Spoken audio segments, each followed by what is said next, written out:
All right, we are launching in a completely different place than normal. So we are at a different park, which is probably about 10-15 minutes away from my house. But as you can see, I got a pretty good setup. Really nice runway. Basically, it says 5 mile per hour wind, but as you can tell from the windsock, we both don't got much of nothing. So that means this launch is going to be a little bit harder, where I'm going to have to give it some gusto just to make sure I get the inflation that I need. But once we get going, we have a heck of a runway to be able to get into the sky. So I'm excited to try out this new spot. I've flown over here before, but I've never flown off from this landing site. So I'm excited. So let's get in there.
And I didn't get the lift right away, but that's that importance of making sure that you have what you need.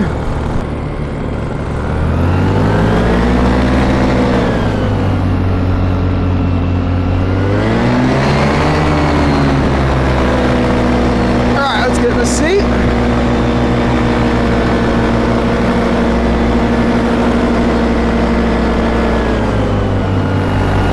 So I forgot my glasses, but that was mainly because it was already clipped in ready to go, and I didn't want to have to go through that whole check down process.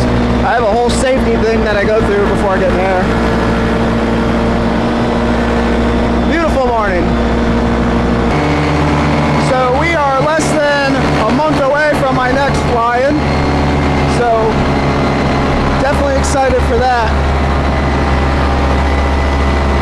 Alright, we're going to go back to the car real quick just to make sure I'm okay. I saw that one car pull up. I don't think it's an issue, but just want to be safe.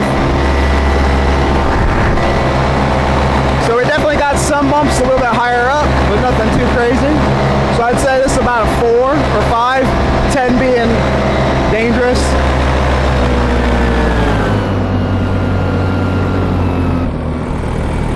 Alright, we're going to basically see which way the windsock is blowing, and that'll kind of give me a general idea of what direction I should be flying.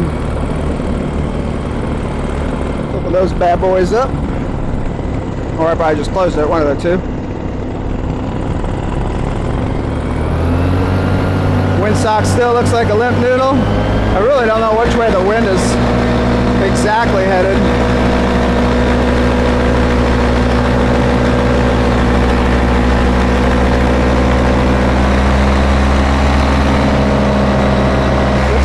Headed that way.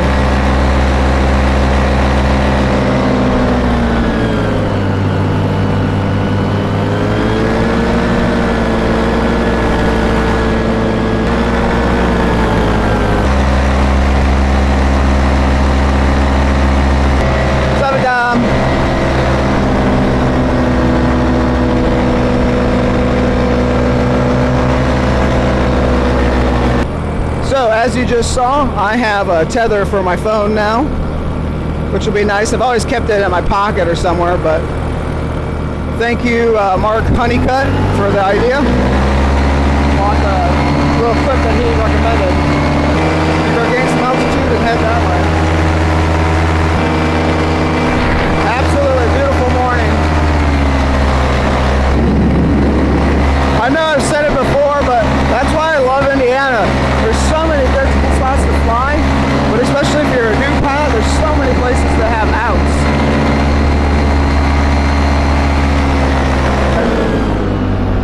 definitely going to stay, I think, a little bit lower. A, I like it, but B, it seems to be tossing me a little bit. We also have an in-flight drink for later. The last video, the one where I flew the reservoir, I forgot it. I left it on my tote that I used to carry everything. So that was a big bummer. I thought I had originally dropped it. I wonder what they're building over here. Over there's that electric dam that is connected to the main grid.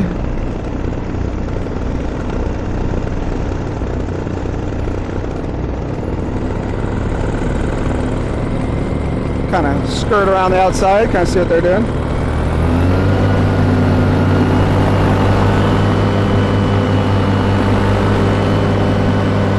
So being in a new place, I'll have to make sure I keep an eye on some visual landmarks.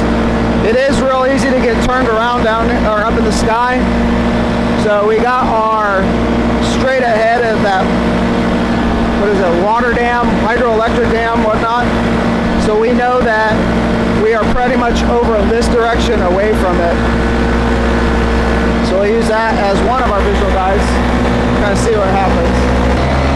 So I like this, a nice new launch site. More to see, more to check out.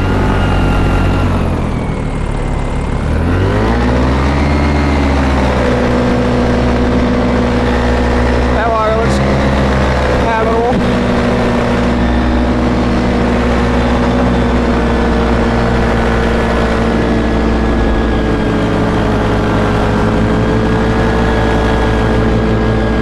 Analogy I just thought of. So flying is kind of like going for a walk.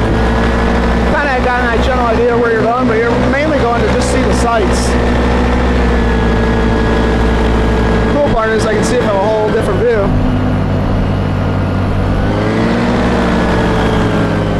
Alright, we want to stay clear here.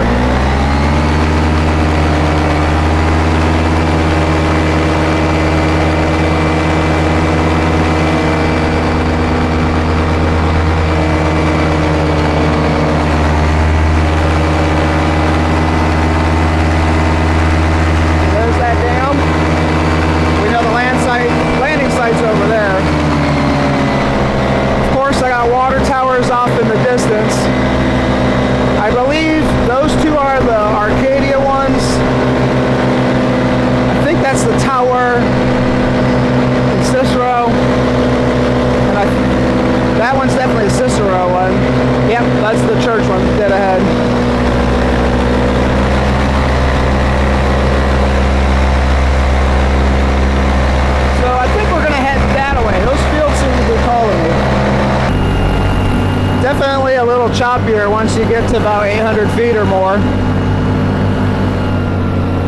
Nothing crazy, of course.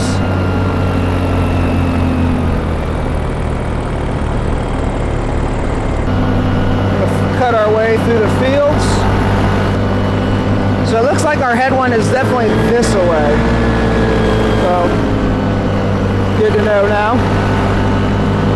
I can tell because my glider and everything seems to go a little bit slower. Wish I had my sunglasses. Oh well. So one of the things that I make sure I do before I launch, I always put headphones in. It helps me kind of get in a good zone to make sure that I go through my safety checks properly. I like to have a routine, a whole process of getting everything laid out, making sure my wings laid out properly, making sure my A's are cleared, so that way when I launch I don't have any tangled lines, making sure my gear is laid out nicely, then getting clipped in, I make sure everything's snug and fit. If you rush, we're so used to doing the same thing over and over, it makes it a lot easier for you to miss a step or forget something. But if you do it in a calm manner, you'll be in a lot safer position, because honestly all that speed does is get you up in the air maybe 2 minutes faster, which doesn't make a world of difference. This is a big old this is a big old soybean field. Soybean field, soybean field, soybean field. That's a tongue twister.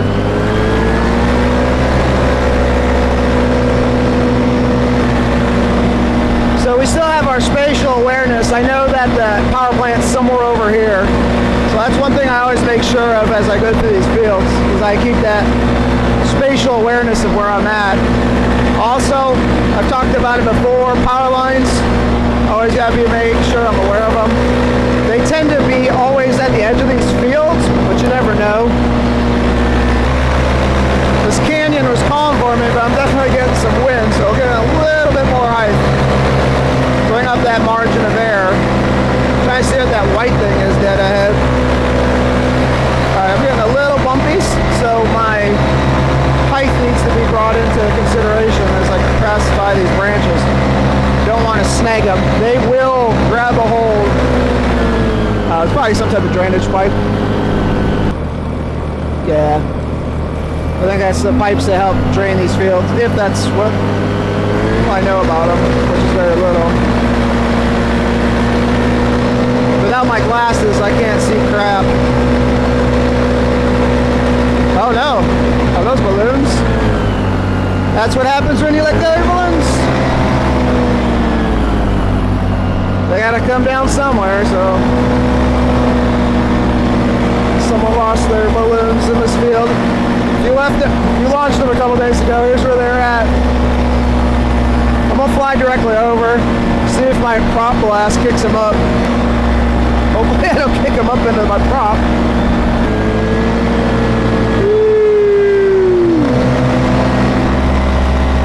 Might even move. Alright, there's a golf course over here, so I want to be respectful. Stay on the outskirts.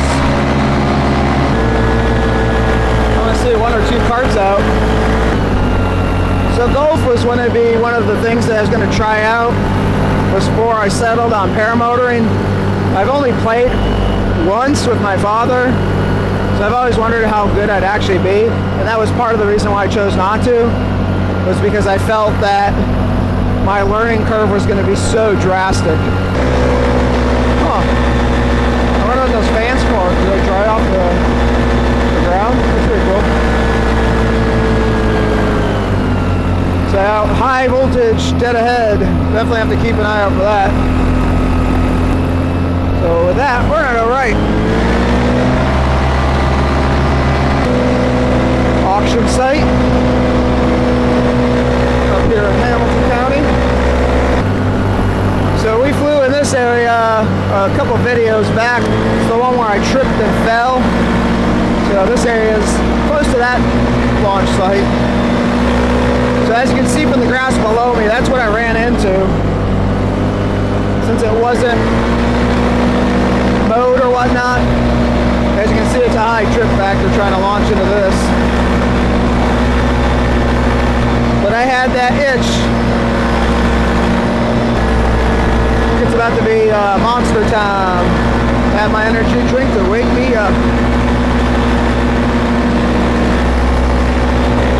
Alright, I want to reach into my pocket to get my drink, but I also want to be a little bit more steady. Tricky part. I can never remember which way this goes. Alright, we're getting too tossed. Abort, abort, abort, abort. Alright, let's go over to the launch site. There's a little bit more smooth air over there. Plus more areas for margins of air.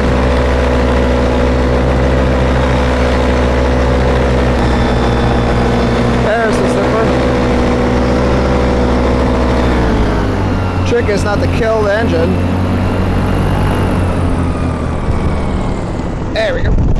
Got purple this time. So, for those of you who have never flown before, right here by my thumb, that red switch, that's my kill switch. I can use it when I use it all the time when I come in for a landing, or if I just need to shut off the engine. You have to push it down to be able to stop it. I may have bumped it once before, but I don't think so. But either way, I want to make sure I'm good. All right, let's get this bad boy open. We're going to open this the dumbest way possible, it looks like. Man, these things are hard. There we go. I like that sound.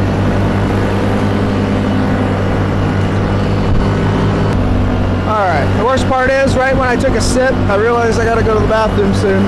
Nothing 911, but we'll be just adding to it. Probably stop at a gas station. After this, I gotta get gas for my paramotor. So it takes an oil and high octane mix. There's a Shell over here that has the best fuel. It's what they use for boats. So basically I fill up the oil I need, pour that into my canister, and then add my gas, and it mixes it. It's a two-stroke. It needs that oil mixture.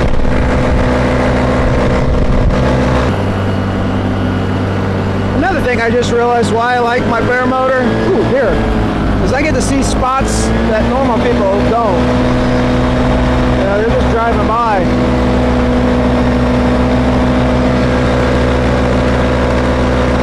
So cool.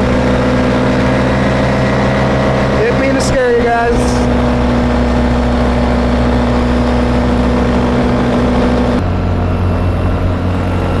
So we're getting close. We're about maybe less than an hour away from when my window of flying ends, which is good because this site gets used for horses. And I think they open around 10 or 11, so we don't want to be around here when they are in business. I wonder if you can take a bike on this path. It'd be a good exercise. The only problem is it could be poop city from the horses. So this is Katowi State Park, or Katowi Park. I don't know if it's a state park. A park, local park. But anyways, Native Americans, they have an archaeological dig back in this area. So some of my ancestors, not my direct ancestors, as mine are all from Wisconsin. Some of my fellow Native American brethren. Man, I spilled those for myself. Yeah, there's poop, I think. Probably don't want to ride a bicycle on that trail. Not unless you're ready for poop all the way up your back when the tires spin and kick it up. Time to thread the needle.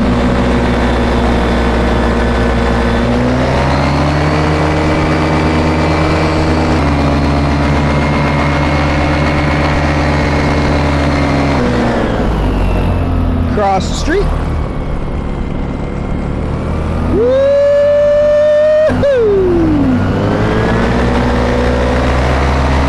That was a nice swoop. How fun. So the easiest way to think about it is my wing is like a pendulum, or I'm the pendulum.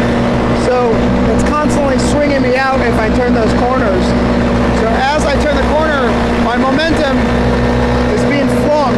So if I throttle into my turn, it just flings me around that corner. And there are guys that can pass out that really get these things moving. That ain't me, or at least not anytime soon. For those, I would recommend going to an SIV clinic and learning how to do it properly. They're an instructor. We'll get you hooked up to a radio, walk you through it. Also make sure that you're doing it correctly. You can rewatch video. One of the things they told us in training is they didn't want us to embed mistakes and stuff into the way you launch or do anything. So it's always good to have someone go, you did this. You might want to not do that next time or change it up. I had a really good training in Midwest, in Franklin.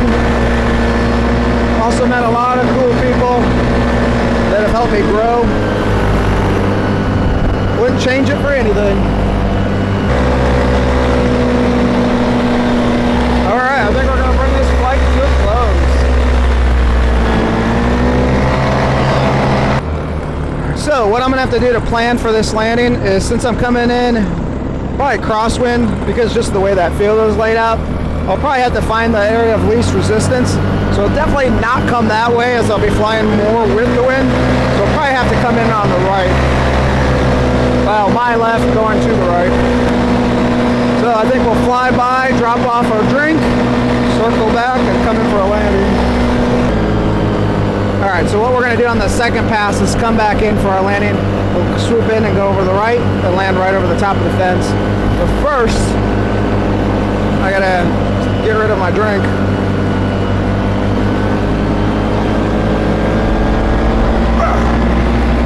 Perfect! Landing's pretty easy.